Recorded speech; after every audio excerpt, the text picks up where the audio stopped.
யாரேனும் நம்மை அவமானப்படுத்துகிறார்களா, அவர்கள் தவிர்க்க முடியாத இடத்திற்கு போய் நில்லுங்க. அவர்கள் நம்ம தவிர்க்கவே கூடாது, அந்த இடத்துல போய் நிக்கணும். வாங்க இந்த சீட்டுக்கு உட்காருங்கன்னு சொல்ற அளவுக்கு அந்த சீட் அப்படி பார்த்து வச்சுக்கோ. இங்க இருந்தா என்ன எழுப்பின, தவிர்க்க முடியாத சக்தியாக மாறு. செத்தாலும் பேர் சொல்லணும், ஏதோ ஒரு சிக்னேச்சர் போட்டு போயிடணும். ஜெயிக்கணும்பா, தோக்க கூடாது. ஏன் தோத்த யோசி, எங்க தப்பு பண்ண யோசி.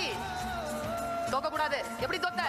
லைஃப் ஒன் டைம் தான் உனக்கு வாய்ப்பை தரும். தோத்துட்டனா மறுபடியும் ஜெயிக்கிறதுக்கு முயற்சி செய்.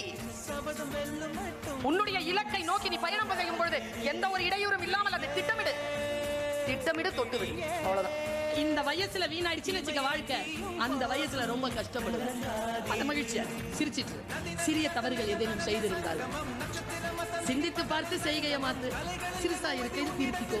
தெரிஞ்சும் தெரியாம நடந்திருந்தா அது திரும்பவும் வராம. உங்கள் கல்விக்கு இந்த காஞ்சி